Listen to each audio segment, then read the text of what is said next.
ফারুক সালাত শুরু করলেন, ফজরের সালাত, আল্লাহু আকবার। In the meantime Abu Lulu এই খঞ্জর নিয়ে ওমর ফারুকের বুকের মধ্যে 3টা স্টেবিং করলেন। একটা মারলেন নাভির নিচে, মারার সাথে সাথে পাকস্থলী কেটে গেল। আরেকটা মারলেন পাজরে, পাজর ছিঁড়ে গেল। ইসলামিক লাইফ, জীবন গড়ুন কোরআন সুন্নাহর আলোকে। আজকে আমরা সাইয়েদনা ওমরে ফারুকের বায়োগ্রাফি সম্পর্কে জানবো। ওমরে ফারুক রাদিয়াল্লাহু তাআলা আনহু, the super hero of this উম্মাহ। এই উম্মার সুপার হিরো তিনি, ঠিক কি না? ওনার মুখের আগে লাঠি চলতো বেশি। সুবহানাল্লাহ পড়বেন না? মাঝে মাঝে লাঠি চালানোরও দরকার আছে না নাই? সাইয়েদনা ওমরে ফারুক আমাদের জন্য অনুপ্রেরণা। He is the real super hero of Muslim উম্মাহ। তিনি এই উম্মার রিয়েল সুপার হিরো। এজন্য ওনার জীবনী থেকে আমরা কিছু শিক্ষা নেওয়ার চেষ্টা করব ইনশাআল্লাহ। পড়েন সাইয়েদনা ওমরে ফারুক কিভাবে ইসলাম ধর্ম গ্রহণ করলেন, কিভাবে বিশ্বনবীর প্রাণের কলিজার টুকরা হলেন, এটা দিয়ে আমরা শুরু করি। আল্লাহ তাআলা সাইয়েদনা ওমরে ফারুকের হৃদয়ের মধ্যে 3টা ধাক্কা মেরেছেন, ইমানের ধাক্কা। আওয়াজ করে বলতে হবে কয়টা? জোরে বলেন তো কয়টা? 3টা ইমানি ধাক্কা। এক হচ্ছে বিশ্বনবীর দোয়ার ধাক্কা, এক কি? দোয়ার ধাক্কা। 2 হচ্ছে সূরা হাক্কা দিয়ে দিয়েছেন আল্লাহ এক ধাক্কা, সুবহানাল্লাহ পড়বেন না? 3 হচ্ছে সূরাতু তাহা দিয়ে আল্লাহ দিয়েছেন আরেকটা ধাক্কা।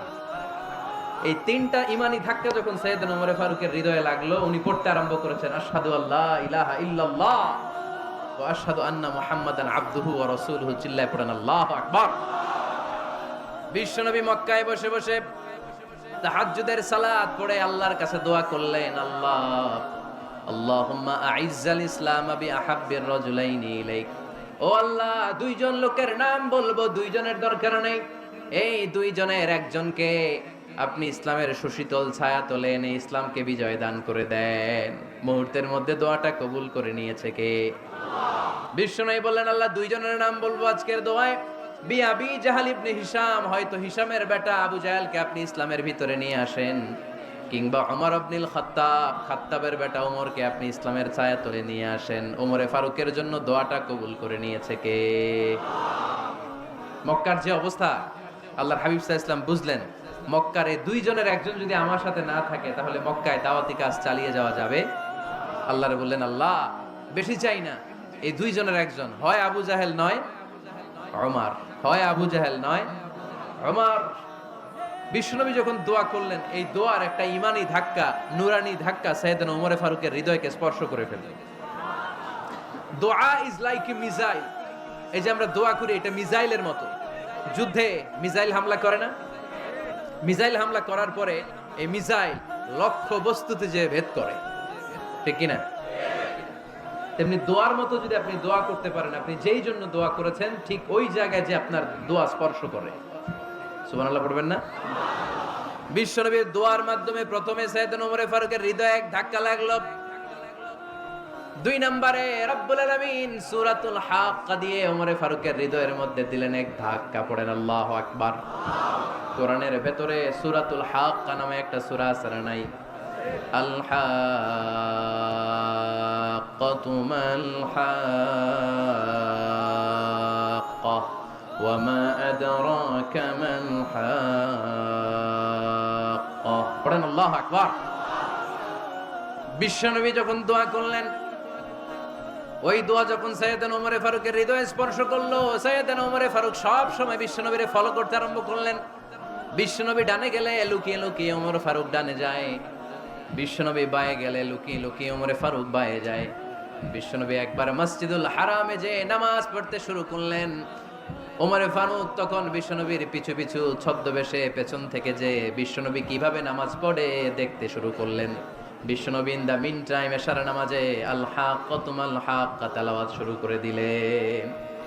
আল হাক্কাতু মাল হাক্কা তেলাওয়াত শুরু করে দিলেন। তেলাওয়াত করতে করতে বিশ্বনবী যখন তেলাওয়াত করতেছে, ওমর ফারুক এরকম দুলতেছে আর মজা পাচ্ছে। ও মিয়া, বিশ্বনবীর কণ্ঠ বুঝি আমার মতো কণ্ঠ, আপনার মতো কণ্ঠ, আহমদ বিন ইউসুফের কণ্ঠ, আব্দুল বাসিতের কণ্ঠ না? বিশ্বনবীর গলায় যে কি সুরের ঝংকার আল্লাহ দিয়েছেন, কি সুরের লহরী আল্লাহ দিয়েছেন, একবার যে শুনতো পাগল হয়ে যেত। আল্লাহু আকবার। বিশ্বনবী সূরা হাক্কা মন্ত্রমুগ্ধ তেলাওয়াতে মন্ত্রমুগ্ধ সুর দিয়ে, মন্ত্রমুগ্ধ কণ্ঠ দিয়ে তেলাওয়াত করতে লাগলেন। এশার সালাতে ওমরে ফারুক দুলতে লাগলেন। ওমরে ফারুক যত শুনেন অবাক হয়ে যায়, যত শুনেন অবাক হয়ে যায়, যতই শুনে অবাক। কিরে? কারণ তিনি আরবি ভাষা বুঝতেন। এত সুন্দর শব্দের গাঁথনি, এত প্রাঞ্জল বর্ণনা, এত সুন্দর অন্তমিল, এটা কবিতা না হয়ে পারে না। উনি মনে মনে ভাবলেন, এটা মনে হয় কবিতা। It might be poem, it could be poem. Muhammad মনে হয় কবি হয়ে গেছে, তার কাব্য প্রতিভা দিয়ে সে এটা বানিয়েছে। তা না হলে এত সুন্দর কথা, এটা কবিতা না হয়ে পারে। ইন দ্য মিন টাইম বিশ্বনবী কিন্তু দেখতেছে না যে পেছনে ওমর। বিশ্বনবী তেলাওয়াত করছিলেন। ইন দ্য মিন টাইম বিশ্বনবী পড়ছিলেন, ওমা হুয়া বিকাউলি শাইরিন কলিলাম মা তুমিনুন। এই আয়াতের অর্থ হলো, এটা কোনো কবির কথা নয়, খুব অল্প সংখ্যক লোকই তোমরা ঈমান আনো। সুবহানাল্লাহ পড়ে। এটাকে বলে কোইন্সিডেন্ট। কোইন্সিডেন্ট, হুট করে অনেক সময় মিলে যায়। যায় কি যায় না? আপনি একজনের কথা ভাবতেছেন, বাজারে গেলেন, বাজারে যেই দেখেন ওই লোকটা দাঁড়ায় আছে। এরকম হয় কি হয় না? কোইন্সিডেন্ট।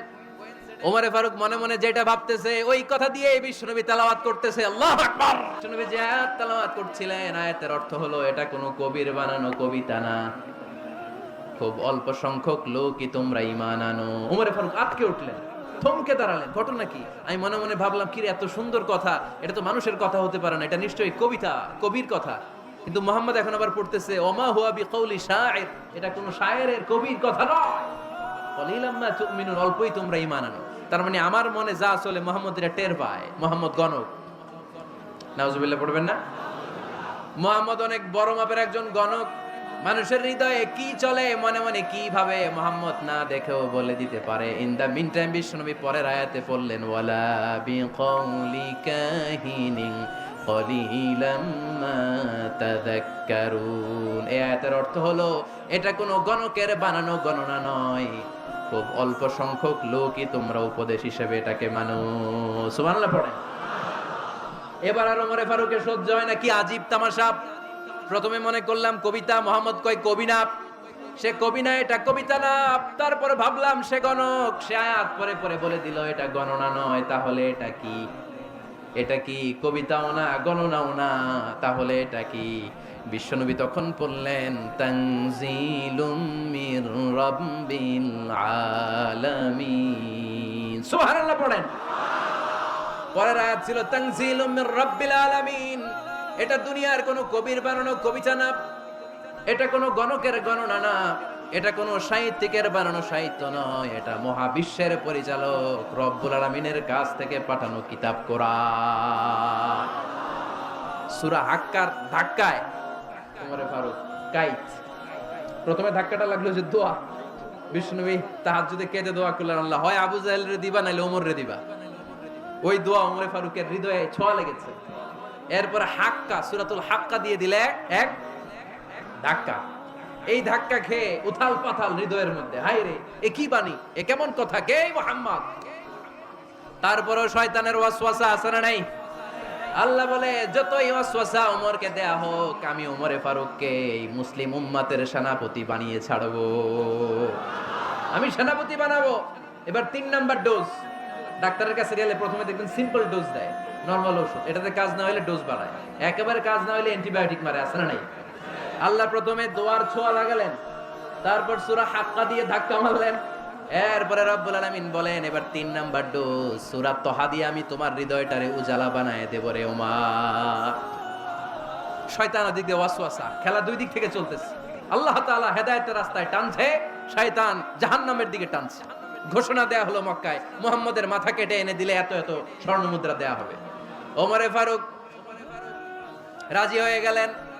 নাঙ্গা তলোয়ার নিয়ে বিশ্বনবীর মাথা কাটার জন্য ছুটলেন। নাউজুবিল্লাহ পড়বেন না? বনু জাহারা গোত্রের এক লোক বলে, আইনা ইয়া ওমর, কই যাও? মুহাম্মদের মাথা কাটতে যাই। আরে মুহাম্মদের মাথা কাটতে যাও? তোমার বোন ফাতিমা বিনতে খাত্তাব আর তোমার বোন জামাই সাঈদ কদ সাবা, এরা তো ধর্ম ত্যাগ করে ফেলছে। এটা তো আমাদের ধর্ম ত্যাগ করে মুহাম্মদের ফলোয়ার হয়ে গেছে। আগে ওমর ঘর সামলাও, পরে মুহাম্মদের মাথা কাটতে যেও। ওমরে ফারুক অবাক হয়ে গেলেন। তলোয়ার নিয়ে বিশ্বনবীর দিকে না যেয়ে নিজের বাড়ির দিকে চলে গেলেন। বিশ্বনবীর আপন বোন ফাতেমা বিনতে খাত্তাব বোন জামাই সাঈদ আর খাব্বাব রাদিয়াল্লাহু তাআলা আনহু তিনজন মিলে সূরা তাহা তেলাওয়াত করছিলেন। পড়েন সুবহানাল্লাহ। মক্কায় লুকিয়ে লুকিয়ে দাওয়াত হতো। খাব্বাব রাদিয়াল্লাহু তাআলা আনহু একটা চামড়ার ফলকের মধ্যে সূরা তাহার কয়েকটা আয়াত এনে ওমরে ফারুকের বোন আর বোন জামাইকে শিক্ষা দিচ্ছে, ট্রেনিং দিচ্ছে। সুবহানাল্লাহ পড়েন। লুকিয়ে লুকিয়ে ওমরে ফারুক যখন ঘরে চলে আসলেন, এরা তটস্থ হয়ে গেল। সাইয়েদনা খাব্বাব বিছানার তলায় লুকিয়ে গেলেন। ওমরে ফারুক বললেন, দরজা খোলো। ফাতেমা বিনতে খাত্তাব দরজা খোলার পরে নির্মম ভাবে সাইয়েদনা ওমর রাদিয়াল্লাহু তাআলা আনহু বোনের গায়ে আঘাত শুরু করে দিল। বোন জামাইকে আহত করতে শুরু করলো আর বলতে শুরু করলো, তোরা পাগল হলি কেন? কি আছে ওই মুহাম্মাদের মধ্যে? কি জাদু নিয়ে সে এসেছে? সে যাই বলে লোকজন পাগল হয়ে যায়, সবাই তার উপর কালিমা পড়ে ঈমান এনে ফেলে। কি এমন জিনিস তোদের কাছে আছে যেটা দেখে মুহাম্মদকে তোরা ভালোবাসলি? কি আছে? কি পড়তেছিলি আমারে দেখা। ফাতেমা বলে, ইন্নাকা রিজসুন লা ইয়ামাসসুহু ইল্লাল মুতাহহারুন। ও আমার ভাই ওমর, তুমি নাপাক। তুমি কি? লা ইয়ামাসসুহু ইল্লাল মুতাহহারুন, পবিত্রতা অর্জন না করে এই কোরআন ধরা যায় না। সুবহানাল্লাহ পড়েন। উমরে ফারুক গোসল করে আসলেন, কারণ ধাক্কা তো আগে কয়েকটা খাইছে। কথা বোঝেন নাই বোধহয়। প্রথমে দোয়ার ধাক্কা, পরে কোন সূরা দিয়ে ধাক্কা? হাক্কা দিয়ে ধাক্কা। 3 নাম্বার এখন আর একটা ধাক্কা খাবে। গোসল করে আসলেন। ফাতেমা বিনতে খাত্তাব বললেন, গোসল যখন করে এসেছেন, এই নেন। উমরে ফারুক এবার চামড়ার কাপড়ের মধ্যে সূরা তাহার প্রথম আয়াতের দিকে নজর করলেন। নজর করেই কোরআনের প্রেমে পড়ে গেলেন। পড়েন সুবহানাল্লাহ।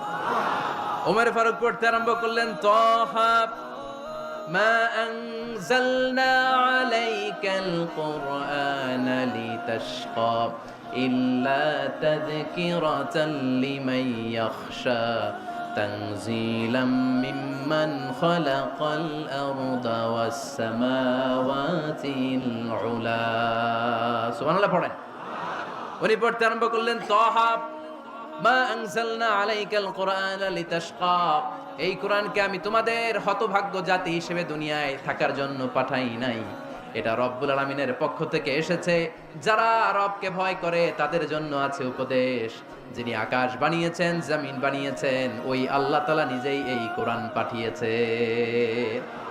আওয়াজ করে পড়তে হবে, আল্লাহু আকবার। উনি খুব ভালো আরবি জানতেন। সূরা তাহা পড়ার পরে আর ধৈর্য ধারণ করতে পারে না। ওমর ফারুক ছোট্ট বাচ্চার মতো কান্না শুরু করে দিলেন। আল্লাহু আকবার। সূরা তাহাটা হাতে নিয়ে, তলোয়ারটা হাতে নিয়ে বিশ্বনবীর দিকে ছুটতে আরম্ভ করলেন। আইনা মুহাম্মদ, কোথায় মুহাম্মদ? তোমরা আমাকে মুহাম্মাদের কাছে নিয়ে চলো। বিশ্বনবী তখন সাফা পাহাড়ের পাদদেশে দারুল আরকাম ইবনে আলকামের ঘরে লুকিয়ে লুকিয়ে কোরআনের দাওয়াত দিতেন। ওমরে ফারুককে পাগলের মতো ছুটে আসতে দেখে বিশ্বনবীর চাচা হামজা ইবনে আব্দুল মুত্তালিব বলল, নবী আপনি পালান।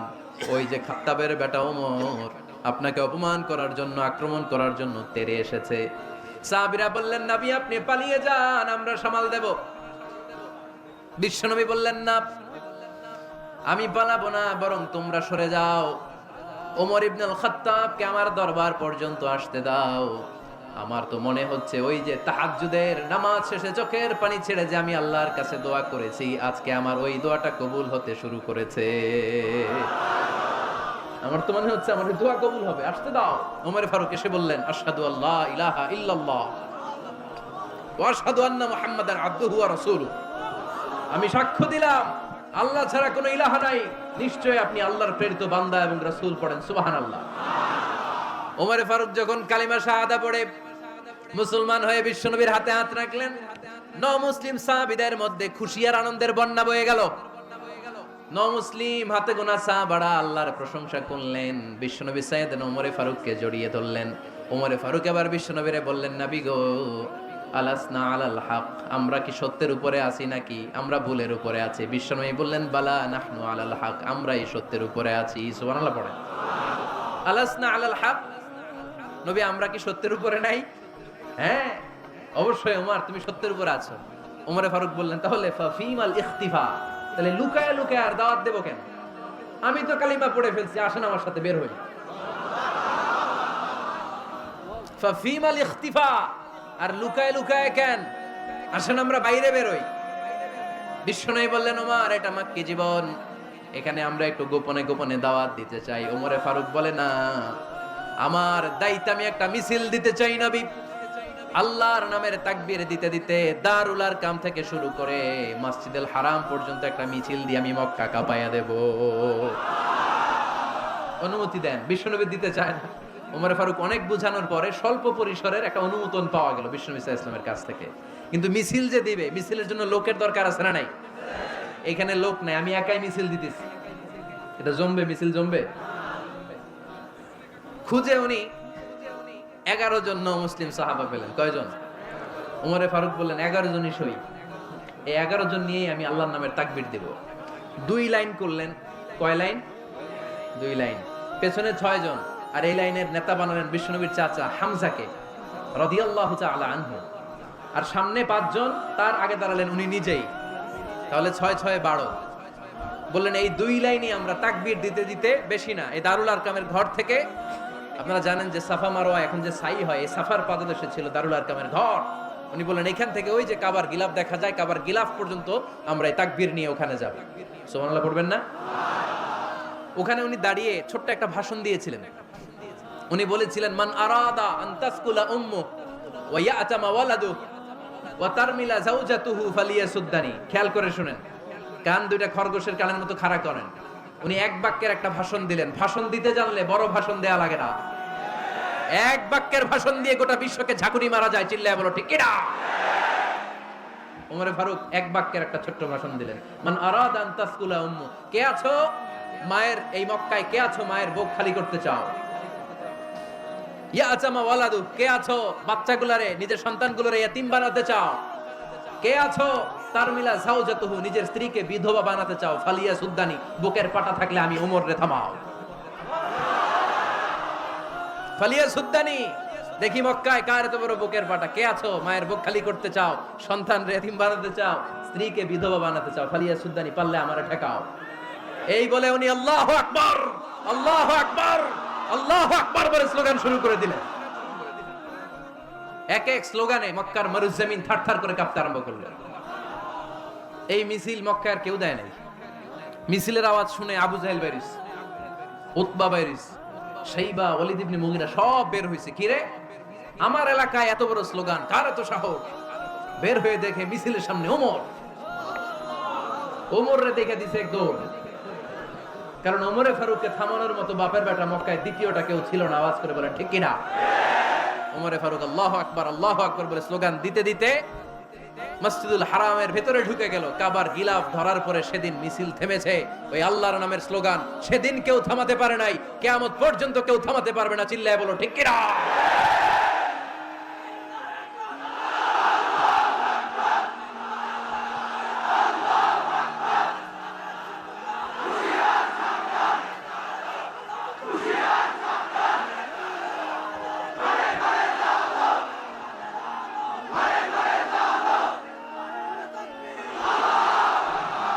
ওইরকম একটা ওমরের দরকার, আমাদের বেশি চাই না। জোরে বলেন ঠিক কিনা?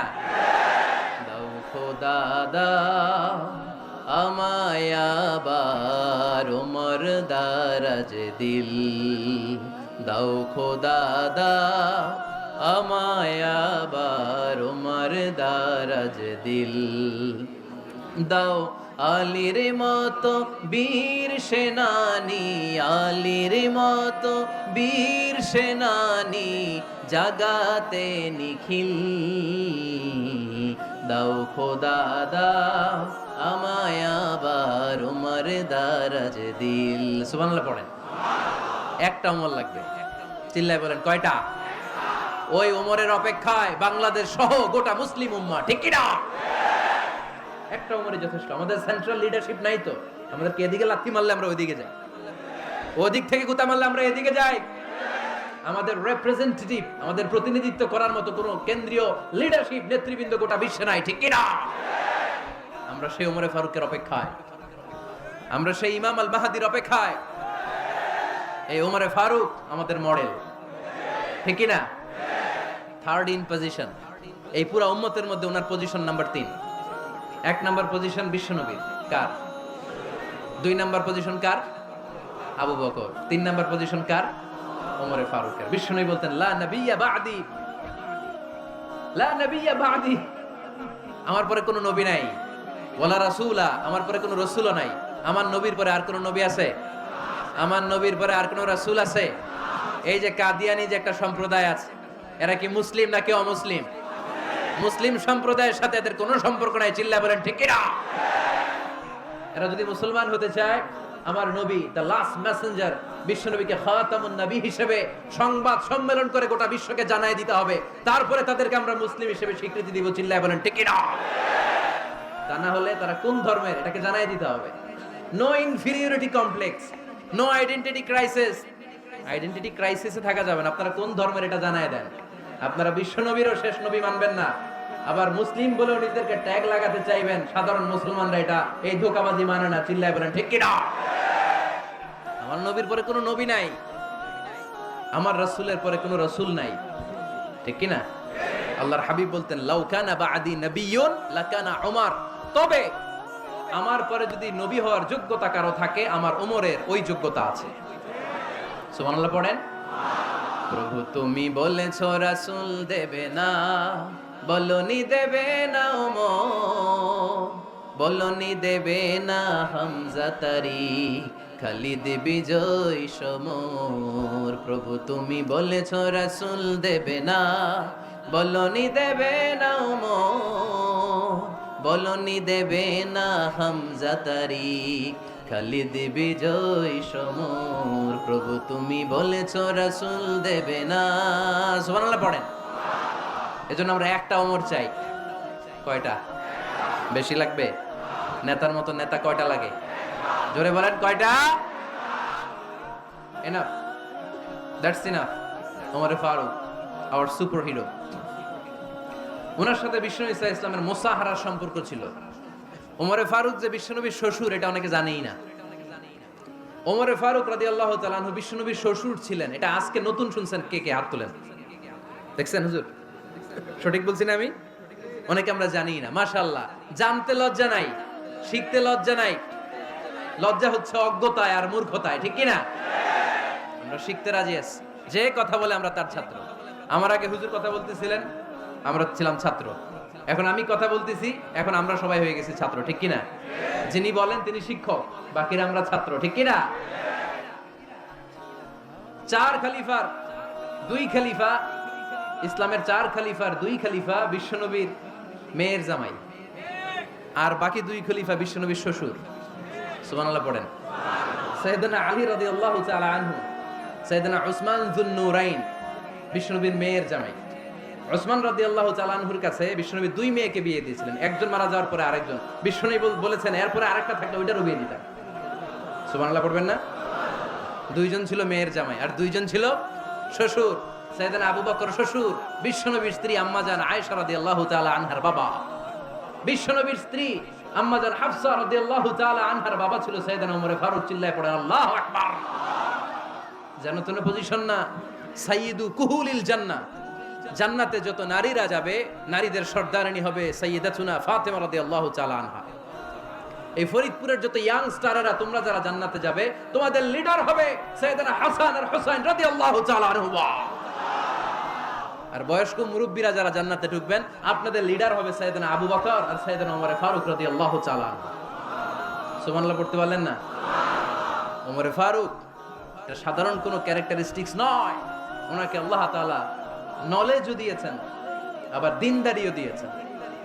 আমার দিনী ভাইয়েরা, খেয়াল রাখবেন, কোনো আলেমের মধ্যে বা কোনো নেতার মধ্যে যদি এই দুইটার সমন্বয় আপনি পান, যে তার জ্ঞানও আছে আবার দিনদারিও আছে, he belongs the knowledge and he belongs the তাকওয়া, সে গোটা বিশ্বকে জয় করে ফেলবে, ঠিক কি না? যার মধ্যে জ্ঞান আছে, যার মধ্যে তাকওয়া আছে, তারে কেউ থামায় রাখতে পারে? ওমরে ফারুককে এই দুই নেয়ামত দিয়ে ধন্য করেছে কে? সহিহ বুখারীর বর্ণনা। বিশ্বনবী সাহাবীদের সামনে একটা স্বপ্নের কথা বলছেন। বিশ্বনবী বললেন, আমি স্বপ্নে দেখলাম আমার আঙ্গুলের ফাঁকা থেকে দুধ বের হচ্ছে। আমি তৃপ্তি সহকারে দুধ খেলাম। খাওয়ার পরে দেখলাম আঙ্গুলের মধ্যে একটু দুধ লেগে আছে। আমার আঙ্গুলে অতিরিক্ত লেগে থাকা দুধটা আমি ওমরে ফারুকের মুখের মধ্যে লাগিয়ে দিলাম। সাহাবারা বললেন, ইয়া রাসূলুল্লাহ, ইয়া হাবিবাল্লাহ মাযা আওয়ালতা বিহি, এই স্বপ্নের আপনি কি ব্যাখ্যা করলেন, আমরা তো বুঝলাম না। বিশ্বনবী বললেন আউয়ালতু বিহি আল ইলম, আমি এই দুধ দিয়ে জ্ঞানের ব্যাখ্যা করেছি, কারণ ওমরকে আল্লাহ যেই জ্ঞান দিয়েছে গোটা বিশ্বের কাউকে এত জ্ঞান দেয় না। এজন্য স্বপ্নে যদি কেউ দেখেন যে আপনি দুধ খাচ্ছেন, তার মানে আল্লাহ তাআলা আপনার জ্ঞান বাড়ায় দিবে। ওমর ফারুককে দুধ খেয়ে অতিরিক্ত দুধের অংশটা বিশ্বনবী আবু বকর রাদিয়াল্লাহু তাআলা আনহুর মুখে দেন নাই, সাইয়েদনা উসমানের মুখে দেন নাই, আলী রাদিয়াল্লাহু তাআলা আনহুর মুখে দেন নাই। স্বপ্নে ওই অতিরিক্ত লেগে থাকা দুধটা বিশ্বনবী ওমর ফারুকের ঠোঁটের মধ্যে লাগিয়ে দিয়েছেন। এই হাদিস থেকে প্রমাণ হয় আল্লাহ তাআলা জ্ঞানের নেয়ামতে সাইয়েদনা ওমর ফারুককে ধন্য করেছেন। আবার বুখারীর বর্ণনা, বিশ্বনবী সাল্লাল্লাহু আলাইহি ওয়াসাল্লাম আরেকটা স্বপ্নের বর্ণনা দিচ্ছেন। তিনি বললেন, তোমাদের সবাইকে স্বপ্নে আমার সামনে দাঁড় করানো হলো। আমি দেখলাম তোমাদের কারো জুব্বা নাভি পর্যন্ত, কারো জুব্বা হাঁটু পর্যন্ত, কারো জুব্বা টাকনু পর্যন্ত। ওমরে ফারুককে যখন স্বপ্নে আমার সামনে দাঁড় করিয়ে দেয়া হলো, আমি দেখলাম ওমরের জুব্বা এত লম্বা, ওমর টেনে হিচড়ে তার জুব্বা নিয়ে সামনে হেঁটে যাচ্ছে। সাহাবারা বললেন, ফামাযা আওয়ালতা বিহি ইয়া রাসূলুল্লাহ, ও আল্লাহর রাসূল, এই স্বপ্ন দিয়ে আপনি কি বোঝাতে চাইলেন, আমরা কিছু বুঝলাম না। বিশ্বনবী বললেন, আউয়ালতু বিহি আদ-দীন, আমি এই হাদিসের দ্বারা দ্বীনের ব্যাখ্যা করলাম, যার জামা যত লম্বা তার দ্বীনদারি তত বেশি। সুবহানাল্লাহ, আসতে পড়েন। স্বপ্নে দেখলেন কোন সাহাবীর জুব্বা নাভি, কোন সাহাবীর হাঁটু, কারোটা টাকনু, কিন্তু ওমরে ফারুকের জুব্বা এত লম্বা, ইয়াজুরু সাওবাহু, তিনি তার জুব্বা টেনে হিচড়ে যাচ্ছেন। বিশ্বনবী বললেন, এটা দ্বারা আমি দ্বীন, আমি তাকওয়া, দ্বীনদারি, তাকওয়া এটার ব্যাখ্যা করেছি। তার মানে ওমরে ফারুকের তাকওয়ার সামনে সব তাকওয়া পানি হয়ে যাবে। কারণ সুবহানাল্লাহ, আল্লাহ তাআলা সাইয়েদনা ওমরে ফারুককে দ্বীনের জ্ঞান দিয়েছেন, তাকওয়া দিয়েছেন। যুবক ভাইয়েরা, যাকে আল্লাহ তাআলা দ্বীনের জ্ঞান দেয়, যাকে আল্লাহ তাআলা তাকওয়ার এই গুণ দিয়ে সমৃদ্ধ করে, তার জন্য গোটা বিশ্বের সব দরজাগুলোকে ওপেন করে দেয় কে? কত বড় মুত্তাকি ছিলেন সাইয়েদনা ওমরে ফারুক। মদিনার সমাজে কয়জন মুনাফিক ছিল বিশ্বনবী ছাড়া কেউ বলতে পারতেন না। বিশ্বনবী কোন সাহাবীকে মুনাফিকদের লিস্ট দিয়ে যান নাই, একজন সাহাবী ছাড়া। দেখি কেউ বলতে পারেন কিনা ওই সাহাবীর নাম? কি নাম? হুযায়ফা ইবনুল ইয়ামান রাদিয়াল্লাহু তাআলা আনহু। ওনাকে বলা হতো সাহিবু সিররি রাসূলিল্লাহ, আল্লাহ রাসূল সাল্লাল্লাহু আলাইহি ওয়াসাল্লামের গোপন তথ্যের ধারক বাহক। সুবহানাল্লাহ পড়বেন না? বিশ্বনবী ইন্তেকালের আগে মদিনার সমাজে মোট কয়জন মুনাফিক আছে, এই তথ্য আবু বকরকে বলেন নাই, ওমর রাদিয়াল্লাহু তাআলা আনহুকে বলেন নাই, উসমান রাদিয়াল্লাহু তাআলা আনহু, আলী রাদিয়াল্লাহু তাআলা আনহু, আশারাতুল মুবাশশিরিনা বিল জান্নাহ কোন সাহাবীকে বলেন নাই। শুধুমাত্র কেবলমাত্র একমাত্র হুযায়ফা ইবনুল ইয়ামান রাদিয়াল্লাহু তাআলা আনহুর কাছে মুনাফিকদের লিস্টে বিশ্বনবী দিয়ে গিয়েছে। সুবহানাল্লাহ পড়ে। মদিনায় কারা কারা মুনাফিক কেউ জানতো না হুযায়ফা ছাড়া। কে ছাড়া? নামটা আজকে মুখস্থ করেন, যাতে অন্য কোনো ওয়াজে কেউ জিজ্ঞেস করলে বলতে পারেন। মুনাফিকদের লিস্ট যে সাহাবীর কাছে বিশ্বনবী দিয়ে গিয়েছিলেন, সাহাবীর নাম কি? নাম? নামটা কেমন লাগে? ভাল লাগে? অনেকে আমারে জিজ্ঞেস করে, হুজুর আমার ছেলে হবে আগামী মাসে, একটা নাম দেন। নাম দিয়ে দিলাম হুযায়ফা। যাদের হবে ছেলে, এলাকায় যাদের নেক্সট কয়েক মাসে ছেলে হবে, খালি হুযায়ফা চলবে। কি চলবে? ভাল লাগে? নামটা ভাল লাগে? রাইখেন, অনেক সুন্দর নাম। উনিই জানতেন মুনাফিক কারা। দেখেন ওমরে ফারুকের তাকওয়ার লেভেলটা কত হাই।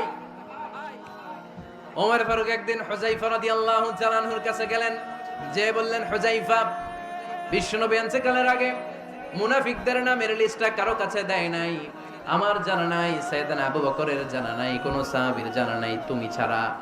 আমি তোমার কাছে জানতে চাই, আমি ওমরের নামটা ওই মুনাফিকদের খাতায় আছে কিনা আমার একটু বলো। আমার ওমরের নামটা ওই মুনাফিকদের লিস্টিতে একটু আছে কিনা, নামটা একটু বলো। যদি থাকে আমি ভালো হয়ে যাব, আমি নেফাকি দূর করে পাক্কা মুমিন হতে চাই। আমার নাম যদি মুনাফিকের লিস্টে থাকে আমি তো শেষ। হুযায়ফা চোখের পানি ছেড়ে দিয়ে বলে, আমিরুল মুমিনিন, কেমন প্রশ্ন করলেন আপনি? আপনি বিশ্বনবীর শ্বশুর, এই উম্মতে আপনার পজিশন 3 নাম্বার। আপনারে মুনাফিকরা ভয় পায়, শয়তান আপনারে ভয় পায়। আপনি জান্নাতে সব বয়স্ক লোকদেরকে নিয়ে জান্নাতের মধ্যে আগে আগে ঢুকবেন, কেমন করে মুনাফিকদের কাতারে আপনার নাম থাকতে পারে ওমর? সুবহানাল্লাহ পড়ে। কি বিনয়ী, কি তাকওয়া। হুযায়ফাকে যে ধরতেন, হুযায়ফা একটু বলো না আমার নামটা মুনাফিকদের লিস্টিতে আছে কিনা। ওমরে ফারুকের যদি এই টেনশন থাকে যে আমি মুনাফিক হয়ে গেলাম কিনা, আমাদের এই টেনশন থাকার দরকার আছে না নাই? হ্যাঁ, যেন সব সময় আল্লাহর কাছে দোয়া করতে হবে, আল্লাহ তুমি নেফাকি থেকে আমাদেরকে বাঁচাও। আরো জোরে বলেন আমিন।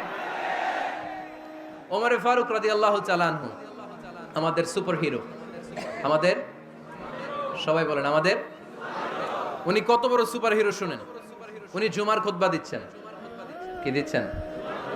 মসজিদে নববীতে খুতবার মাঝখানে হঠাৎ বললেন, ইয়া সারিয়াত আল জাবাল, ইয়া সারিয়াত ইবনে জানিমিল জাবাল। এই কথা বলেই আবার খুতবা দিতে শুরু করলেন। ওনার এই ইয়া সারিয়াত ইবনে জানিমিল জাবালের সাথে আগের কথারও কোনো মিল নাই, পরের কথারও কোনো মিল নাই। জুমার নামাজের পর মুসল্লি সাহাবারা ধরলেন, বললেন, ইয়া আমির আল মুমিনিন। খুতবার মাঝখানে হঠাৎ করে ইয়া সারিয়াত ইবনে জানিমিল জাবাল বলে আপনি চিৎকার করলেন কেন? আপনার এই বাক্যের সাথে আপনার খুতবার আগের বাক্যের কোনো মিল নাই, আপনার খুতবার পরের বাক্যেরও কোনো মিল নাই। এই কথা আপনি কারে বললেন, কারে উদ্দেশ্য করে বললেন? এই কথার তাৎপর্য কি আমাদেরকে বুঝিয়ে বলেন। ওমরে ফারুক বললেন, আমি যখন খুতবা দিচ্ছি আমি দেখতে পেলাম ওই যে কয়েক মাস আগে আমি আমার মুসলিম সেনাবাহিনী পারস্যে আক্রমণের জন্য পাঠিয়েছি, বর্তমান ইরানের ওই বিশাল এলাকাতে পারস্যে আমি আমার ব্যাটালিয়ন পাঠিয়েছি। আমি হঠাৎ করে দেখতে পেলাম আমার মুসলিম বাহিনীর সেনাপতি যুদ্ধের এক পর্যায়ে তার ডানে আছে উপত্যকা, বায়ে আছে পাহাড়, সে পাহাড়ি রাস্তা ছেড়ে দিয়ে উপত্যকার দিকে যেতে শুরু করেছে। আমি দেখতে পেলাম আমার মুসলিম বাহিনী যদি উপত্যকার দিকে ছুটে বেড়ায়, কাফির মুশরিকরা আমার মুসলিম বাহিনীকে কচুকাটা করে ফেলবে। তাই আমি এখান থেকে তাদেরকে কমান্ড দিয়ে বলেছি, ইয়া সারিয়াতাল জাবাল, উপত্যকার দিকে নয় পাহাড়ের দিকে যাও, তাহলেই তোমাদের বিজয় নিশ্চিত হয়ে যাবে। উপত্যকার দিকে যেও না, ইলাল জাবাল, ইলা সারিয়াতিল জাবাল, পাহাড়ের দিকে ছোট। সাহাবারা অবাক, ঘটনা কি? উনি বসে আছেন মদিনায় মসজিদে নববীর মিম্বারে দাঁড়িয়ে, উনি যদি ইয়া সারিয়াতাল জাবাল বলে, এটা কি ইরানে যাবে নাকি? ও মিয়া, তখনকার সময়ে বর্তমানের মতো মোবাইল ছিল নাকি, ইন্টারনেট ছিল নাকি, কিছু ছিল? খালি মুখে আমি যদি বলি ইয়া সারিয়াতাল জাবাল, এটা ইরানে যাবে, ইন্ডিয়ায় যাবে, ঢাকায় তো যাবে না, ফরিদপুর শহরেই তো বসবে না, ঠিক কিনা? কিন্তু এটা আমিরুল মুমিনিন বিশ্বাসী সাহাবারা বিশ্বাস করে নিল। কিছু মুনাফিক ছিল, এরা কয় না জামেলাস, এটা তো সম্ভব না। এক কাজ করি, এই সেনাপতি যখন বিজয়ী বেশে মদিনায় ফিরে আসবে আর আমরা ধরবো। এরা দিন গুনতে লাগলো, এই সেনাপতি মুসলিম বাহিনী নিয়ে পারস্য জয় করে কবে ফিরে আসবে। এই মুনাফিকের দলগুলো কখনো সেনাবাহিনীকে অভ্যর্থনা জানাতে যেত না, কিন্তু এইবার সবার আগে মদিনার উপকণ্ঠে যে সেনাপতিদেরকে অভ্যর্থনা জানানোর জন্য ফুল নিয়ে রেডি, ফুল নিয়ে দাঁড়ায়। সেনাপতি ঢুকার সাথে সাথে ধরছে, এই সেনাপতি কোত্থেকে আসছো? কয় পারস্য জয় করে আসছি। কয় এমন এমন দিন, জুমার দিন দুপুর বেলা যুদ্ধের মাঝখানে আমিরুল মুমিনিনের কণ্ঠের কোন কথাবার্তা শুনছো নাকি? সেনাপতি অবাক, কয় তোমরা জানলা কেমনে? শুনছি তো। সুবহানাল্লাহ পড়বেন না? আমরা যুদ্ধে একটা ভয়ঙ্কর অবস্থার মধ্যে ছিলাম, পেছন থেকে শত্রু আমাদেরকে আক্রমণ করতে শুরু করে দিল। ডানে যাব না বায়ে যাব, সামনে যাব নাকি পেছনে যাব, রাস্তা খুঁজে পাচ্ছি না। ডান দিকে ছিল আমাদের উপত্যকার রাস্তা, বাঁ দিকে ছিল পাহাড়ি পথ। আমরা সোজা পথ হবে মনে করে উপত্যকার দিকে ছুটতে আরম্ভ করলাম। হঠাৎ করে আমিরুল মুমিনিনের কণ্ঠ বজ্র কণ্ঠে আমার কানের মধ্যে ভেসে আসলো। আমার মনে হলো আমিরুল মুমিনিন কেমন যেন আমাকে কমান্ড দিচ্ছেন আর বলছেন, ইয়া সারিয়াতাল জাবাল, ডান দিকে উপত্যকার পথে নয়, তাড়াতাড়ি পাহাড়ের দিকে সৈন্যবাহিনী নিয়ে উঠে যা। পাহাড়ের দিকে, ডানে না। This is wrong track and this is the right track. ওই দিন যদি ওমরে ফারুকের ওই গাইডলাইন, আমিরুল মুমিনিনের কমান্ড যদি আমি না শুনতাম, আজকে বিজয়ের বেশে ফিরতেও পারতাম না, আমাদের চেহারাও তোমরা দেখতে পেতে না। ওমরে ফারুকের ওই কমান্ড, ওই গাইডলাইন অদৃশ্য থেকে শোনার কারণে ওই পারস্যের মধ্যে আমাদেরকে সেই যুদ্ধে বিজয় দান করেছে কে? দিস ইজ ওমরে ফারুক, দিস ইজ ওমরে ফারুক। বিশ্বনবী বলছেন, ওমর মা লাকিয়াকা শাইতানু সালিকান ফাজ্জান ইল্লা সালাকা ফাজ্জান গায়রা ফাজ্জিক। ওমর, শয়তান ইবলিস যদি তোমার কোনো রাস্তা দিয়ে হাঁটতে দেখে, শয়তান ওই রাস্তা রেখে দিয়ে অন্য রাস্তা দিয়ে হাঁটে। সুবহানাল্লাহ বাড়িতে যাই বললেন। কে বলতেছে? বিশ্বনবী। কার ব্যাপারে? ওমরে ফারুকের ব্যাপারে। শয়তান যদি দেখে যে ওমরে ফারুক এই রাস্তা দিয়ে হাঁটতেছে, শয়তান ওই রাস্তা রেখে দিয়ে অন্য রাস্তা দিয়ে হাঁটে। সুবহানাল্লাহ পড়ে। রাত্রিবেলা আমরা আমাদের বাচ্চা ছেলে মেয়েদেরকে যখন খাওয়াই, বাচ্চারা খেতে চায় না, এরকম হয় আপনাদের ফরিদপুর এলাকায়? হ্যাঁ, এই এলাকায় হয় নাকি? খেতে চায় না বাচ্চারা, এই চকলেট দেখায়া, এই মিনা কার্টুন দেখায়া, এইটা সেইটা এগুলো সেগুলো বলে, গল্প টল্প বলে ভুলায়া খাওয়ানো লাগে, তাই না? তারপরও খায় না। আমারও ছোট মেয়ে আছে, খেতে চায় না, এইটা সেইটা এমনি সেমনি খাওয়ানো লাগে। তো শেষে না পেরে মা বাবা বলতে বাধ্য হয়, ওই যে ভূত আসতেছে, ভূত, তাড়াতাড়ি তাড়াতাড়ি খাও, নাহলে যে ভূত ধরবে তোমার। ওই যে বাঘ আসতেছে, বাঘ, তাড়াতাড়ি খাইলে নাহলে বাঘে কামড়াবে। বলি না আমরা? আপনারা কি বলেন? ভূত। আর কি বলেন? হ্যাঁ হ্যাঁ, আচ্ছা, এক এক জায়গায় এক একটা আমরা বলি, ভূত আসবে, বাঘ খাবে, ভাল্লুক খাবে, তাড়াতাড়ি খাও। মদিনাতে যখন ওমরে ফারুক আমিরুল মুমিনিন, মদিনার মায়েরাও বাচ্চাদেরকে খাওয়াতে পারতো না, ছোট্ট মেয়েদেরকে খাওয়াতে পারতো না, খাওয়া নিয়ে যন্ত্রণা করতো। বাচ্চারা যখন মদিনায় খেতে চাইতো না রাত্রি বেলায়, মদিনার মায়েরা বলতো, তাড়াতাড়ি খাও, হা হুয়া ইয়াতি উমর, হা হুয়া ইয়াতি উমর, তাড়াতাড়ি খা, নাইলে ওই যে ওমর আসতেছে, Omar. This is our super hero সাইয়েদনা ওমর ফারুক রাদিয়াল্লাহু তাআলা। শুধু শয়তানি ভয় পেত না, মুনাফিকরাও ভয় পেত, জমের মতো ভয়। শুধু তাই না, আমাদের আম্মাজান বিষ্ণু ইসা ইসলামের স্ত্রীরাও ওমর ফারুককে ভয় পেতেন। সুবহানাল্লাহ কইবেন না? মাঝে মাঝে বিষ্ণু ইসা ইসলামের সাথে আম্মাজান আয়েশার ঝগড়া হতো, হতো না? আপনাদের ফ্যামিলিতে ঝগড়া হয়? হয় না?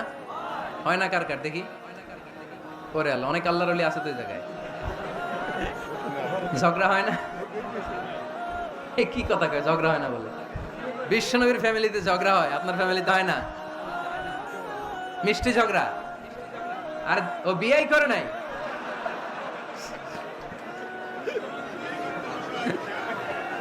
ঝগড়া তো হবেই, দাম্পত্য জীবনের মজাটাই তো এখানে। কখনো ঝগড়া, কখনো আনন্দ, একটু বৃষ্টি, একটু রোদ, একটু হাসি, একটু কান্না, ভালো লাগা ভালোবাসা শেয়ার করে নেয়া, মিলেমিশে একাকার হয়ে যাওয়া, ঠিক কিনা? তো আল্লাহর হাবিব সাল্লাল্লাহু আলাইহি ওয়াসাল্লামের সাথে আম্মাজান আয়েশার ঝগড়া হতো। তো একদিন ঝগড়া হয়ে দুইজন রেগে আছে। খবরদার দুইজন রেগে থাকবেন না, আবার একজন রাগলে আরেকজন থেমে যাবেন, কারণ এই ছোট্ট ঝগড়া থেকে এটা অনেক সময় বিচ্ছেদের দিকে গড়ায়। আমার প্রিয় ফরিদপুরবাসী, ভাবি রেগে গেলে আপনি রাগেন না, ওই দিন আপনি একটু ঠান্ডা থাকেন। আবার আপনি রেগে গেলে, আমার মাইকের আওয়াজ যদি ভাবিরা শুনেন, আপনারা রেগে যায় না, একটু ঠান্ডা থাকবেন। দুইজনে রেগে গেলে তো তৃতীয় বিশ্বযুদ্ধ শুরু হবে, তাই না? একজন রেগে গেলে আরেকজন ঠান্ডা, কারণ এই সামান্য ঝগড়া থেকে ইগোর কারণে এটা বিচ্ছেদ আর ডিভোর্স পর্যন্ত গড়ায়। আর শয়তান এখানে উস্কানি দেয়, কারণ ইমানদারদের ফ্যামিলি ভাঙতে পারলে শয়তান সবচেয়ে বড় খুশি হয়, আর ইমানদারদের ফ্যামিলি টিকে থাকলে খুশি হয়ে যায় কে? আম্মাজান আয়েশা রাদিয়াল্লাহু তাআলা আনহার সাথে বিষ্ণু ইসা ইসলামের ঝগড়া হতো মাঝে মাঝে। তো একবার ঝগড়া হলো, বিষ্ণু ইসা ইসলামও রাগ, আম্মাজান আয়েশাও রাগ। তো বিষ্ণুই বললেন, আয়েশা, ঝগড়া করে আর কতক্ষণ থাকবো, আসো মিটমাট করি। আয়েশা রাদিয়াল্লাহু বললেন, ঠিক আছে, মিটমাট করব। তো বিষ্ণু ইসা ইসলাম বললেন, মিটমাটের জন্য কারে ডাকবো? ওমর রে ডাকি। কয় না, ওমর রে না, ওমর গালিজ, ওমর অনেক রাগে, আমার ডর লাগে। কয় তাহলে তোমার আব্বারে ডাকি। কয় ডাকেন। কি খুশি! মেয়েদের মধ্যে অভ্যাসটা আছে না নাই? তাহলে তোমার আব্বারে ডাকি, ডাকেন। ডেকে নিয়ে আসা হলো। আবু বকর রাদিয়াল্লাহু তাআলা আনহু দাঁড়ালেন, আম্মাজান আয়েশা দাঁড়ালেন, বিশ্বনবীও দাঁড়ালেন। বিশ্বনবী বললেন, আয়েশা, তোমার আব্বা আসছে, এবার ঘটনা খুলে বলার পালা, তুমি বলবা নাকি আমি বলবো? আম্মাজান আয়েশা বললেন, আপনি বলেন, তবে ওয়ালা তাকুল ইল্লা হাক্কান, যেটা ঘটছে ওইটাই বললেন, মিথ্যা কথা কইেন না। আবু বকর রাদিয়াল্লাহু তাআলা আনহু রেগে মেগে আগুন। কি এই কথা তুমি কেমন করে বলো? বিশ্বনবীকে মিথ্যা কথা কখনো বলবে? রেগে মেগে দিলেন মেয়ের গালে এক চড়। বানিয়ে বলতেছি না, মুসনাদ আহমদ ইবনে হাম্বলের হাদিস। বাবার হাতের থাপ্পড়কে আম্মাজান আয়েশা উল্টে বললেন। সাইয়েদনা আবু বকর রাগে গড়গড় করছেন, আবার মারার জন্য তেড়ে গেলেন। এবার বাঁচার জন্য আম্মাজান আয়েশা বিশ্বনবীর পিছনে যে আশ্রয় নিলেন, বিশ্বনবী বাঁচানোর জন্য দুই হাত মেলে দাঁড়িয়ে গেলেন। পড়েন সুবহানাল্লাহ। বিশ্বনবী যখন দুই হাত মেলে দাঁড়িয়ে গেলেন, সাইয়েদনা আবু বকর রাদিয়াল্লাহু আনহু থেমে গেলেন। সাইয়েদনা আবু বকর রাদিয়াল্লাহু তাআলা আনহু ঘর থেকে বের হয়ে বারান্দায় দাঁড়ালেন, পড়েন সুবহানাল্লাহ। এবার বিশ্বনবী আম্মা জান আয়েশার কাছে যেয়ে বলেন, ইয়া আয়েশা কাইফা রাআইতিনি আনকাসতুকি মিনার রাজুল, দেখছো কেমনে বাঁচাইলাম? আমি না থাকলে ভর্তা বানাই ফেলতো আজকে। আমি বাঁচাইছি তোমারে, আমি আমার লগে ঝগড়া করো তুমি।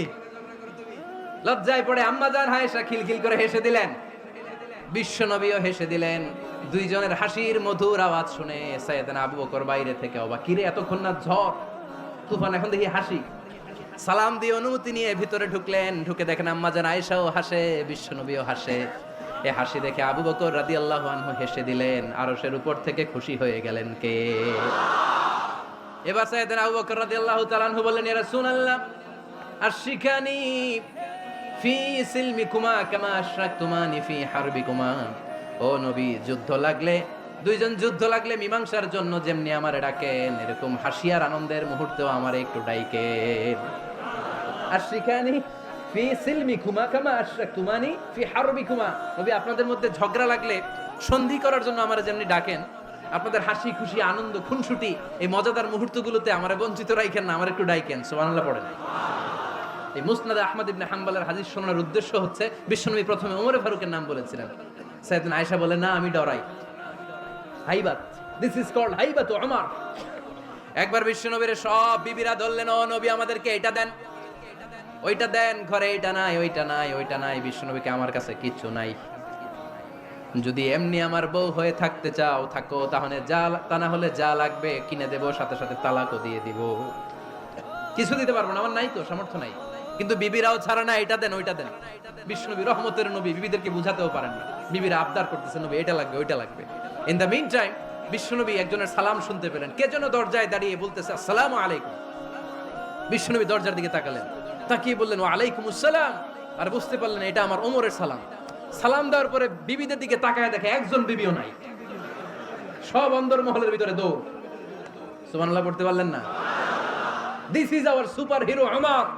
এরকম ওমর একটা লাগবে, চিল্লায় বলেন কয়টা? একটা ওমর গোটা বিশ্বকে সোজা করে দিবে। একটা ওমর সবল আর দুর্বলের সব পার্থক্য দূর করে দিবে, মাজলুমের উপর জালিমের অত্যাচারের অবসান ঘটায় দিবে, গোটা বিশ্বটাকে সাম্য, মৈত্রী, ভালোবাসার ইনসাফ দিয়ে পরিপূর্ণ করে দিবে। সেই ওমরের অপেক্ষায় আমরা। নিজের ছেলেকে 80টা বেত মেরেছেন। কয়টা? 80টা বেত মেরেছেন। এই ব্যাপারে অনেকগুলো বর্ণনা পাওয়া যায়। সবচেয়ে সহি বর্ণনা হচ্ছে মুয়াত্তা ইমাম মালিকের বর্ণনা। ওমর ফারুক রাদিয়াল্লাহু তাআলা আনহুর ছেলে আব্দুর রহমান মারুফুন বিআবি শাহমা ছিলেন মিশরে, ওখানে নাবিজ খেয়েছিলেন। নাবিজ হচ্ছে আরব দেশের লোকেরা দুধের মধ্যে শক্ত খুরমা রাত্রেবেলা ঢেলে দিত, ঢেলে দিলে সারা রাত ওই খুরমার রসটা দুধের সাথে মিশে দুধটা লাল হয়ে যেত। এটারে সকালবেলা খেত, খুব সুস্বাদু, এটাকে বলে নাবিজ। কিন্তু এটা রাতে ভিজালে সকালেই খাইতে হয়, রেখে দিলে আবার একটু সমস্যা হয়, এটা অনেকটা তারির মতো হয়ে যায়, মাতলামি চলে আসে। তো ওমরে ফারুকের ছেলে নাবিজ খেয়েছেন, মদ খাননি, নাবিজ। কিন্তু নাবিজ খাওয়াতে সাকরান চলে এসেছে। সাকরান চলে আসাতে এটা যখন প্রমাণিত হয়েছে, আমর ইবনে আস রাদিয়াল্লাহু তাআলা আনহু নাকি 80 বেত মেরেছেন মিশরে। কয় বেত? নিয়ম হচ্ছে সবার সামনে, কিন্তু সবার সামনে না মেরে একটু গোপনে মেরেছে। এই তথ্য যখন ওমরে ফারুকের কাছে এসেছে, উনি বললেন না, মারতে হবে সবার সামনে, আলাদা মাল্লা কেন? ও মদিনায় ফিরে আসলে আমি আবার 80টা মারব।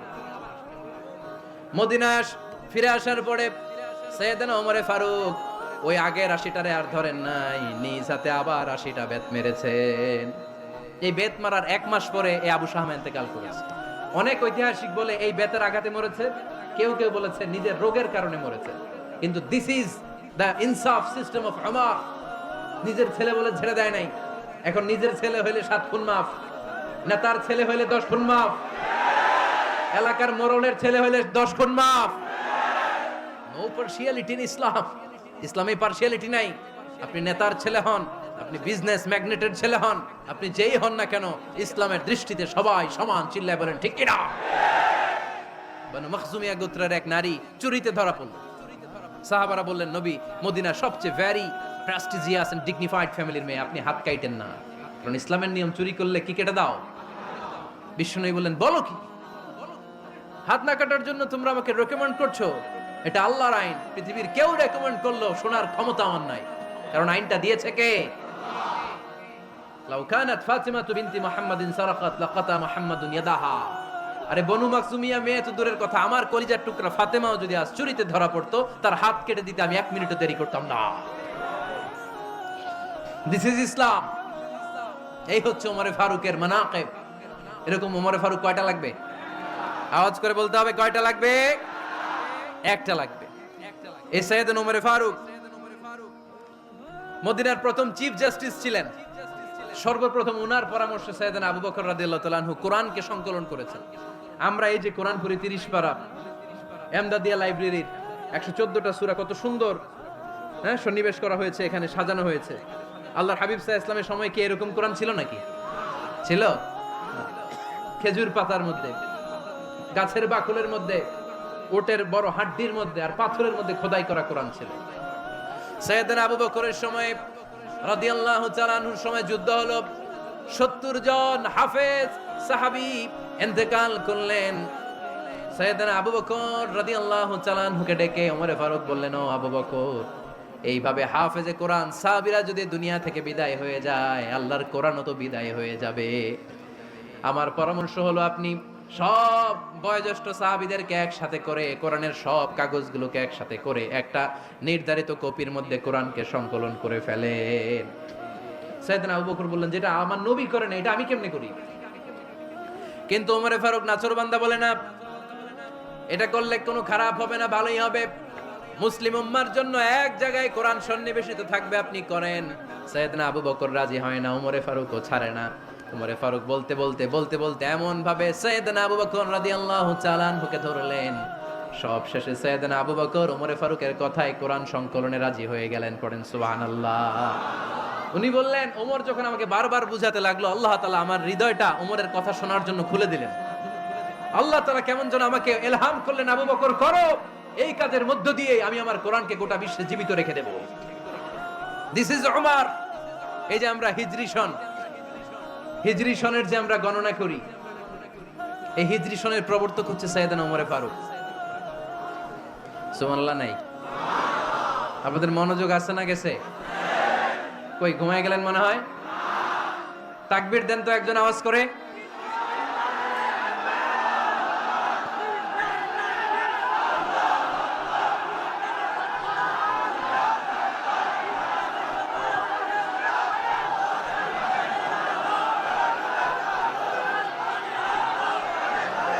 মাশাআল্লাহ মাশাআল্লাহ। বসেন বসেন, এখনই শেষ করে দেব কিছু সময়ের মধ্যে। আমরা একসাথে বিদায় নিব ইনশাআল্লাহ। ওঠা বসা করবেন না, ওঠা বসা করবেন না, বসেন।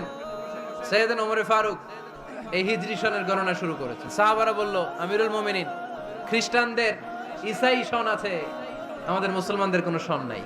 আমাদের একটা সন থাকলে আমাদের জিজিয়া নিতে, আমাদের যাকাতের টাকা উত্তোলন করতে অনেক সুবিধা হবে। ওমর ফারুক বললেন, তাহলে কোন সালকে হিজরি, কোন সালকে মুসলিম সাল হিসেবে আমরা ঘোষণা দিতে পারি? একজন বলল, আমার নবী যেই সালে জন্মগ্রহণ করেছেন ওই সালে।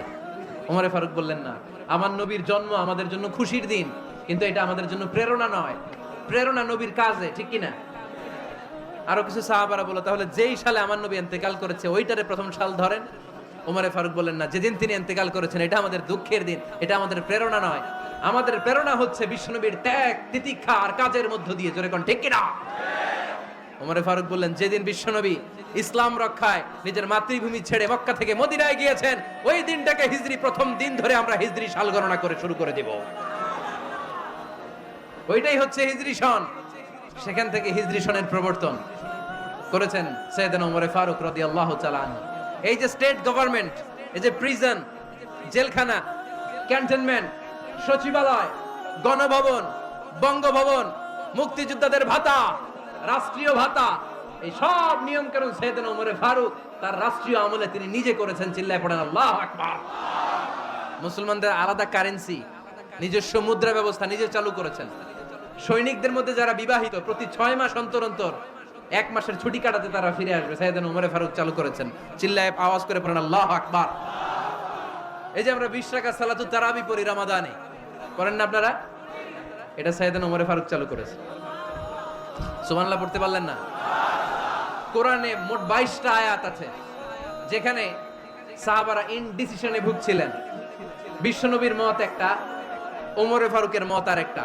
এই 22 জায়গায় আল্লাহ তাআলা বিশ্বনবীর মতের পক্ষে আয়াত নাজিল না করে ওমরে ফারুকের মতের পক্ষে কোরআনের আয়াত নাজিল করেছেন। আওয়াজ করে পড়েন আল্লাহু আকবার। এদিকে উঠলেন কেন আপনারা? যারা উঠছেন আমার দিকে তাকান।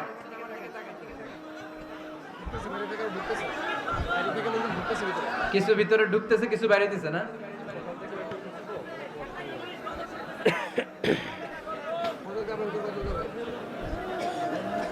সাইয়েদনা ওমর ফারুক, আমরা সাহাবীদের জীবন চরিত পড়তে চাই না, কত যে অনুপ্রেরণামূলক দৃষ্টান্ত সাইয়েদনা ওমর ফারুক আমাদের জন্য রেখে গিয়েছেন। ওমর ফারুক যখন খলিফা, দিনের বেলায় যদি রাষ্ট্রে কোনো নিয়ম জারি করতেন, দিনের বেলায় জনগণকে কোনো বিষয়ে যদি নিষেধ করতেন, রাত্রে বেলায় খাওয়ার সময় ফ্যামিলি মেম্বারদের সবাইকে বলতেন, এই দিনের বেলা আমি জনগণকে এই কাজ করতে নিষেধ করেছি, তোমরা আমার ফ্যামিলি মেম্বার, খবরদার তোমরা এই কাজ করো না। জনগণ করলে যতটুকু শাস্তি, তোরা করলে পাবি ডবল শাস্তি। সুবহানাল্লাহ কইবেন না? আমাদের নেতারা ওই বাড়ির বিচার করে, ওই বাড়ির মাইয়ার বিচার, ওই বাড়ির পোলার বিচার, নিজের পোলা গাঞ্জা টানে আসরা নাই, নিজের মেয়ে অপরাধ করে আসরা নাই। কি নেতা ছিলেন ওমর ফারুক! আগে নিজের ঘর সামলিয়েছেন, আগে নিজেকে সামলিয়েছেন, নিজের ঘর ঠিক করেছেন। বলেছেন জনগণ করলে যত বেদ, তোরা করলে double Veda. This is call leader, ঠিক কি না? এক বাবা এসে বললেন, ওমর ফারুক আমার ছেলে কথা শোনে না, বেয়াদব। ওমর ফারুক ছেলেরে ডাকলেন, বাবা তুমি তোমার আব্বাজানের কথা শোনো না, এটা তো কবিরা গুনাহ। ছেলে বলে, ওমর ফারুক সব দায় দায়িত্ব আল্লাহ ছেলে মেয়েদেরকে দিয়েছে, বাবা মাকে কোনো দায়িত্ব দেয় নাই। ওমর ফারুক বললেন, অবশ্যই দায়িত্ব দিয়েছে। তাহলে বলেন আমার বাবার দায়িত্ব কি? উনি বললেন, প্রাইমারিলি প্রথমত 3 দায়িত্ব। আইয়ান তাকিয়া উম্মা, পৃথিবীর প্রতিটি বাবার উচিত ছেলেদের মেয়েদের জন্য ভালো মায়ের ব্যবস্থা করা। 2 নম্বরে আইয়ুহসিনা ইসমা, সুন্দর তার একটা নাম রেখে দেয়া। 3 নাম্বার ইউআল্লিমাহুল কিতাব, তার আল্লাহর কিতাব শিক্ষা দেওয়া। এবার ছেলেকে আমার আব্বা 3টার একটাও করে নাই। এবার ওমর ফারুক রেগে গেলেন, বাবার কাঁধে ধরলেন, বললেন তুই ছেলের জন্য বিচার নিয়ে আসলি, তোর 3টা দায়িত্বের একটাও তুই পালন করিস নাই। ছেলে বলে, আমিরুল মুমিনিন, আমার মা নর্তকী, আমার মা মাজুসি, আমার মায়ের মধ্যে কোনো আদব কাদব নাই, সুন্দরী দেখে আমার মারে বাবা বিয়ে করছে, আমার মায়ের কাছ থেকে জীবনে কিছু শিখি নাই। 2 নাম্বার সাম্মানি খানফাসা, আমার বাবা আমার নাম রেখেছে চামচিকা। কি নাম রাখছে? এটা নাম হইলো একটা, এরকম উল্টাপাল্টা নাম আছে না? নাই না, এগুলো রাখবেন না। আব্দুল্লাহ রাখবেন, আব্দুর রহমান রাখবেন। আরেকটা কি বলছি আজকে? হুযায়ফা রেখে দিয়েন, পারবেন? ওয়ালাম ইউআল্লিমনি হারফাম মিন কিতাবিল্লাহ আমিরুল মুমিনিন, শুধু তাই না, আল্লাহর কোরআনের একটা অক্ষর আমার বাবা কোনোদিন আমারে শিক্ষা দেয় নাই। ওমর ফারুক রেগে গেলেন, এবার বাপের কান্দে দইরা মারতে শুরু করলেন। তুই পোলার নামে বিচার নিয়ে আইছিস, তোরে মার দিমু আগে। এরকম নেতার দরকার আছে না নাই? মদিনায় এক লোক তার বউরে রাগের চোটে 100 তালাক দিয়ে ফেলছে। কয় তালাক দেয়ার নিয়ম কয়টা? দিছে কয়টা? এবার স্ত্রী কাঁদতে কাঁদতে এসে বলে, আমিরুল মুমিনিন দেখেন, আমার স্বামী আমারে রেগে মেগে 100 তালাক দিচ্ছে। ওমর ফারুক বললেন, দইরা নিয়ে আয় এটারে। নিয়ে আসা হলো। ওমর ফারুক বললেন, কয়টা তালাক দিয়েছো? কয় 100টা। কেন দিছো? কয় মাথা গরম আছিল। এরকম আছে না? তালাক দেওয়ার সময় সব তালাক, তুই তালাক, তোর মা তালাক, তোর বোন তালাক, সব তালাক। তালাক দিবে ওয়াইফ রে, দিতেছে সবাই রে। ওমর ফারুক বললেন, দিবে 3টা, 100টা দিলা কেন? কয় মেজাজ গরম ছিল। কয় দাঁড়া, আত-তালাকু মিন শাআইরিল্লাহ, তালাক হচ্ছে আল্লাহর দেয়া বিধানের একটা নিদর্শন, এটা নিয়ে তুই খামখেয়ালি করলি। আমার রায় শোন, আমার রায় হচ্ছে 3 তালাকে তোর বউ তালাক, বাকি 97 তালাক তোর পিঠের উপরে পড়বে। এরকম বিচারের দরকার আছে না নাই? এরকম দৃষ্টান্তমূলক বিচার যদি বাংলার জমিনে দেয়া হতো, আর কোন নারী ধর্ষিতা হতো, আর কোন নারীকে অ্যাসিড মারা হতো, আর কোন নারী যৌতুকের জন্য কান্না করত? একটা আমল লাগবে, বেশি না। কয়টা লাগবে? তিনি গভর্নর সিস্টেম চালু করেছিলেন, গভর্নর সিস্টেম, ইসলামিক স্টেট।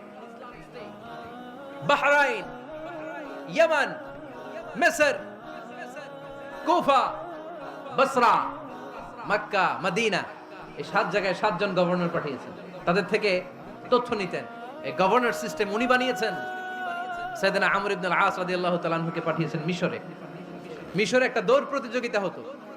ওই দৌড় প্রতিযোগিতায় আমর ইবনুল আস রাদিয়াল্লাহু তাআলা আনহুর ছেলে অংশগ্রহণ করেছে, কিন্তু এক মিশরি ওই দৌড় প্রতিযোগিতায় চ্যাম্পিয়ন হয়ে গেছে, রানার্স আপ হয়েছে আমর ইবনুল আসের ছেলে।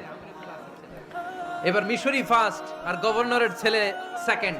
রাগের চোটে আমর ইবনুল আসের ছেলে ওই মিশরির মাথার মধ্যে কয়েকটা বাড়ি মেরেছে। মিশরি বলে, আমার মাল্লা কেন, তুমি খেলাই পারো না, আমার মাল্লা কেন? কয় আনা ইবনুল আকরামিন, আমি গভর্নরের পোলা, আমি যা বলবো এটাই হবে, আমার উপরে কথা নাই। মিশরি ওইখানে আর ঝগড়া বাঁধায় নাই, মনে দুঃখ নিয়ে মদিনায় চলে আসলেন। এসে বললেন, আমিরুল মুমিনিন, আপনি আমর ইবনুল আস রাদিয়াল্লাহু তাআলা আনহুকে মিশরের গভর্নর বানিয়ে পাঠিয়েছেন।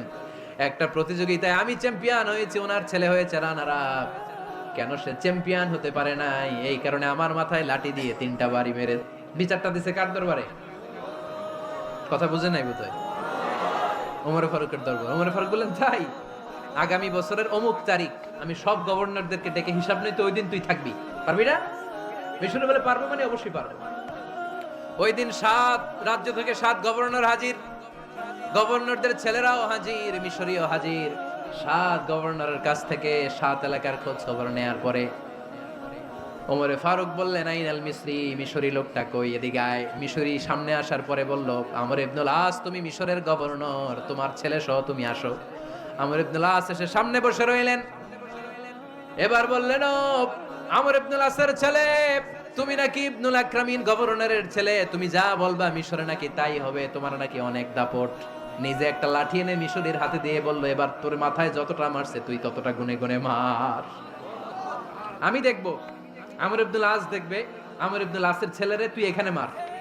সে বলতেছে, থাক, আপনি বলছেন এতেই যথেষ্ট, মারা লাগবে না, আমি মাফ করে দিলাম। ওমরে ফারুক বলল, খবরদার, মার, মার ওর মাথার মধ্যে। মিশরি ওমরে ফারুকের ধমক শুনে ভয়ে ভয়ে 3টা বাড়ি মারল। এই বাড়ি মারা দেখেও ওমরে ফারুকের হৃদয় ঠান্ডা হয় নাই। লজ্জায় আমর ইবনুল আস, বয়স হয়ে গিয়েছে, সাহাবা, মাথা তখন টাক, মাথায় চুল নাই, লজ্জায় মাথাটা হেট হয়ে মাথাটা নিচু করে রেখেছে। এবার রাগের চোটে ওমরে ফারুক বললেন, এবার আমর ইবনুল আসের টাক মাথার মধ্যে একটা মার, মার। কেন ছেলেকে শিক্ষা দিতে পারে নাই? ইয়া আমর ইবনুল আস, মাতা জাআলতুমুন নাস আবিদা, তোমরা কখন মিশরীদেরকে নিজেদের দাস বানায় নিলা? ওয়াকাদ ওয়ালাদাতুম উম্মুহুম আহরারা, আর ওদের মায়েরা তো ওদেরকে স্বাধীন সন্তান হিসেবে প্রসব করেছে।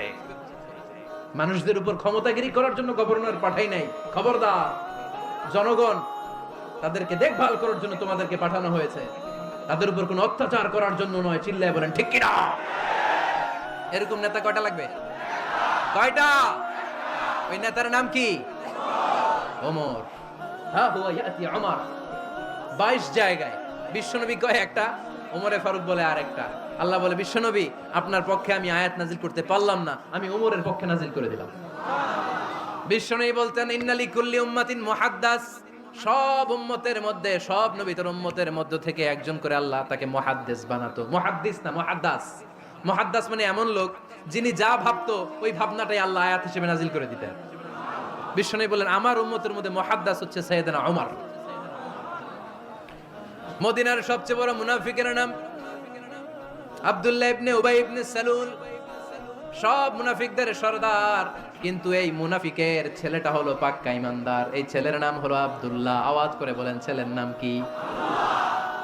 আব্দুল্লাহ ইবনে উবাই ইবনে সালুল। মুনাফিক সরদার যখন ইন্তেকাল করলো, সাইয়েদনা আব্দুল্লাহ রাদিয়াল্লাহু তাআলা আনহু বিশ্বনবীর কাছে এসে চোখের পানি ছেড়ে ডেকে বলে, নবী, আপনিও জানেন, আমিও জানি, মদিনার সবাই জানে আমার আব্বা মুনাফিকদের সরদার, কিন্তু আমার মন তো মানে না, আমার তো পিতা, আমার তো বাবা লাগে, আমার তো মন মানে না। আপনিও জানেন মুনাফিক, আমিও জানি মুনাফিক। নবী, আপনার দরবারে কিছু আমি চাই না, আপনার গায়ের একটা জামা দেন, আপনার জামাটা পরিয়ে আমার বাবারে দাফন দিব। এর উসিলায় যদি আমার আব্বারে আল্লাহ মাফ করে দেয়, দয়ার নবী, মায়ের নবী জামা খুলে দিয়ে দিলেন। পড়েন সুবহানাল্লাহ। আব্দুল্লাহ রাদিয়াল্লাহু তাআলা আবার আবদার চললেন, নবী, জানি আমার বাবা মুনাফিক, কিন্তু আমার তো বাবা, আপনার দরবারে ফরিয়াদ, আপনি নিজে যে আমার বাবার জানাজার নামাজের ইমামতি করবেন। দয়ার নবী, মায়ার নবী জানাজার নামাজে যেতে চাইলেন। ওমরে ফারুক বললেন, নবী না, খবরদার, আপনি উবাই ইবনে সালুলের জানাজায় যাবেন না। বিশ্বনবী জোর করে যেতে চাইলেন, সাইয়েদনা ওমরে ফারুক বিশ্বনবীর জামা পেছন থেকে টেনে ধরলেন। আল্লাহু আকবার, টেনে ধরলেন, যাবেন না আপনি। ওমরে ফারুকের হাত থেকে হ্যাচকা টান মেরে জুব্বা টান দিয়ে বিশ্বনবী জানাজায় চলে গেলেন। রব্বুল আলামিন আয়াত নাজিল করলেন, ইস্তাগফির লাহুম আও লা তাস্তাগফির লাহুম ওয়া ইন তাস্তাগফির লাহুম ৭০ মাররাতান ফালান ইয়াগফিরাল্লাহু লাহুম। নবী গো, একবার নয়, দুইবার নয়, ৭০ বারও যদি এই মুনাফিকের জন্য আপনি ক্ষমা চান, তার জন্য ক্ষমা নাই, তার জন্য আছে জাহান্নাম।